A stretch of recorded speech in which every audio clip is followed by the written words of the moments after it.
Hello friends, मैं doctor Nikita Mehta बहुत बहुत स्वागत करती हूँ आपका। आज हम बात करेंगे दोस्तों एंड्रोमेट्रियोसिस की प्रॉब्लम के बारे में। ये क्या होती है, ये अगर आपको प्रॉब्लम हो गई है तो आपको क्या लक्षण मिलेंगे देखने को, क्या लक्षण हो तो आप पता कर सकते हैं कि आपको एंड्रोमेट्रियोसिस की प्रॉब्लम तो नहीं है। इसके अलावा आपको क्या जांचें करवानी चाहिए ताकि आपको पूरी तरह से इसकी सिचुएशन का पता चल सके, ये कितना फैला है या ये कितना वर्ष हुआ है। इसके अलावा होम्योपैथिक मेडिसिन आपको कैसे मदद कर सकती है, न केवल इनके सिम्टम्स को कंट्रोल करने में बल्कि पूरी तरह से जड़ से ख़त्म करने में।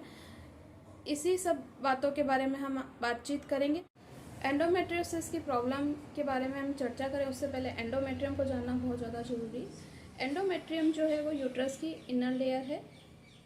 वो लेयर है जिसके अंदर निषेचित अंडा जाकर इम्प्लांट होता है और वहाँ पर धीरे धीरे उसका विकास होता है। और जब प्रेगनेंसी नहीं रुकती है या प्रेगनेंसी नहीं होती है तो ये जो एंडोमेट्रियम होती है वो मंथली साइकिल के थ्रू शेड ऑफ हो जाती है और जिसका रिजल्ट हम बोलते हैं मेंसेस, और वो पूरी तरह से वापस नए से सिरे से बनने लग जाती है। नॉर्मली ये जो साइकिल है ये पूरी तरह से चलता रहता है, हर मंथ साइकिल्स आते हैं और अगर प्रेगनेंसी रुकनी होती है तो ये शेड ऑफ नहीं होती है और वहाँ पे भ्रूण का एम्ब्रियो का विकास हो जाता है। लेकिन जब एंडोमेट्रियोसिस की प्रॉब्लम होती है तो ये जो एंडोमेट्रियम लेयर होती है ये यूट्रस तक सीमित ना होकर बॉडी के यूट्रस के आसपास के पार्ट्स में डेवलप होने लग जाती है और ग्रो करने लग जाती है, जो कि पूरी तरह से एबनॉर्मल है।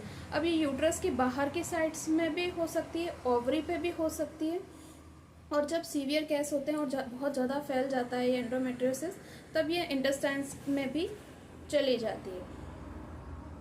अब हम बात करते हैं कि अगर एंडोमेट्रियोसिस की प्रॉब्लम से आप सफ़र कर रहे हैं तो आपको क्या लक्षण देखने को मिलेंगे।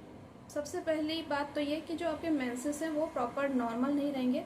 आपको पेन ड्यूरिंग स्टूल हो सकता है, स्टूल जाते समय आपको दर्द रह सकता है, यूरिन करते समय आपको दर्द की शिकायत हो सकती है, बैकएक की प्रॉब्लम हो सकती है, और आपकी जो ब्लीडिंग है वो प्रॉपर नहीं होगी। नॉर्मल जो मेंसेस में जो ब्लीडिंग होती है वैसी नहीं होके क्लोटेड हो सकती है, बहुत ज़्यादा पेनफुल हो सकता है आपका पीरियड। इसके अलावा उस टाइम पे आपको दूसरी प्रॉब्लम्स का भी सामना करना पड़ सकता है, जैसे कि हैवीनेस, बियरिंग डाउन सेंसेशन होना, इनफर्टिलिटी उसकी वजह से आपको प्रॉब्लम हो सकती है। एंडोमेट्रियोसिस इनफर्टिलिटी का एक बहुत बड़ा कारण हो सकता है।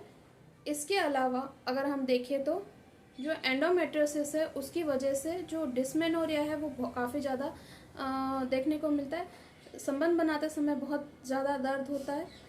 पेल्विक रीजन में पेन एंडोमेट्रियोसिस की मेन सिम्टम है। अगर आपको पेल्विक रीजन में रेगुलर पेन रहता है, पीरियड्स के टाइम पे अगर आपको पेल्विक रीजन में बहुत ज़्यादा पेन रहता है तो आपको एंडोमेट्रियोसिस हो सकता है। इसके अलावा अगर आपको इन सभी लक्षणों से परेशानी हो रही है और आप जानना चाहते हैं कि वाकई आपको एंडोमेट्रियोसिस तो नहीं है, तो सबसे अच्छी जांच जो ये पता करने के लिए वो है अल्ट्रासाउंड। जी हाँ, यूट्रस की कोई भी आपको प्रॉब्लम है मेंसेस से रिलेटेड, अगर आपको लग रहा है आपके मेंसेस एबनॉर्मल है या मेंसेस नहीं आ रहे हैं या एंडोमेट्रियोसिस जैसी कोई आपको प्रॉब्लम हो रही है, यूट्रस से रिलेटेड या मेंसेस से रिलेटेड आपको कोई भी प्रॉब्लम हो रही है, तो सबसे अच्छी जांच यूएसजी यानी कि सोनोग्राफी ही है। उससे आपको पता चल जाएगा कि आखिर आपकी प्रॉब्लम कहाँ है। इसके अलावा अगर आप कोई होम्योपैथी ट्रीटमेंट या किसी भी तरह का ट्रीटमेंट ले रहे हैं तो सोनोग्राफी ही एक ऐसी जांच है जिससे आप पता कर सकते हैं कि आपको एंडोमेट्रियोसिस या और कोई भी प्रॉब्लम है यूट्रस की तो कितनी ठीक हुई है। अगर जैसे गांठ वगैरह है तो उसकी साइज़ कम हो रही है या वो श्रिंक हो रही है या बढ़ रही है, ये सारी चीज़ें आप सोनोग्राफी से पता कर सकते हैं। सेम चीज़ एंडोमेट्रियोसिस की भी है।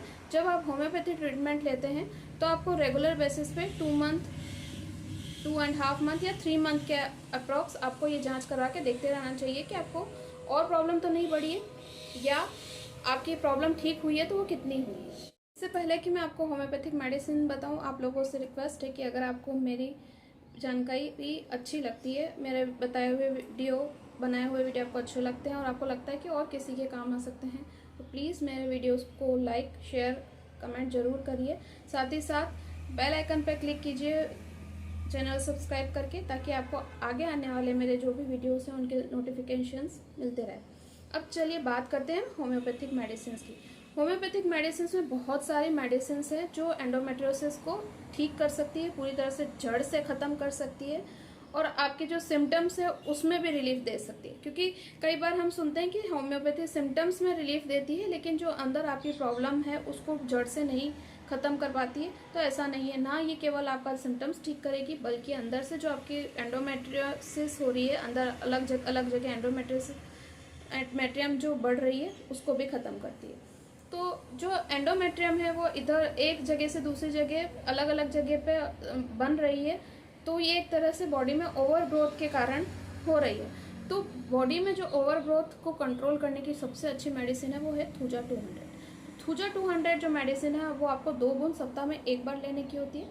इसके अलावा और भी काफ़ी सारी मेडिसिन है जैसे कि उफोरिनम 30, फॉलिकुलिनम 30। ये जो मेडिसिन है ये भी आपको दिन में 2 बूंद 3 बार लेने की ज़रूरत होगी। इसके अलावा जो सबाइना 30 मेडिसिन है वो उस टाइम पे बहुत ज़्यादा यूज़फुल हो जाती है जब आपके जो मेंसेस हैं वो पेनफुल हैं, क्लोटेड है ब्लड आपका, इसके साथ ही साथ पूरी तरह से आपके जो मेंसेस है वो ख़त्म नहीं हो रहे हैं, यानी कि जो एक पीरियड ख़त्म नहीं हो रहा है उससे पहले आपका दूसरा पीरियड आ रहा है और रेगुलर आपको ब्लीडिंग चली रही है। वो कम भी हो सकती है और ज़्यादा भी हो सकती है।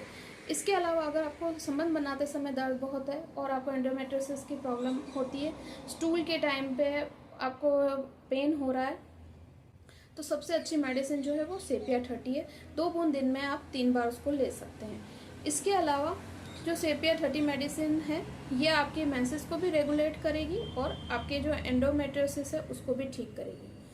इसके अलावा अगर हम बात करें तो नेट्रम म्यो 30 भी बहुत अच्छी मेडिसिन है। ये उस समय काम करती है जब आप अंदर ही अंदर घुटन महसूस कर रहे हैं और आपको पहले एमेनोरिया की शिकायत थी, यानी आपके पीरियड्स नहीं आते थे और अब पीरियड्स लगातार चले आ रहे हैं और साथ ही साथ आपको बहुत फास्ट फूड या बहुत अनियमित जीवन शैली का सामना करना पड़ा हो तब नेट्रम म्यो 30 बहुत अच्छी मेडिसिन हो जाती है। ये सभी मेडिसिन आप दिन में 2 बूंद 3 बार ले सकते हैं, लेकिन जिन मेडिसिन का आपको सिम्टम मिल रहा है वो मेडिसिन लीजिए। और साथ ही साथ एंडोमेट्रियोसिस प्रॉब्लम ऐसी है, छोटी प्रॉब्लम नहीं है, तो मैं आपको ज़रूर रिक्वेस्ट करूँगी कि आप ये सब मेडिसिन लेने से पहले अपने आसपास के किसी भी होम्योपैथिक चिकित्सक से संपर्क जरूर करें और फिर ये मेडिसिन लें।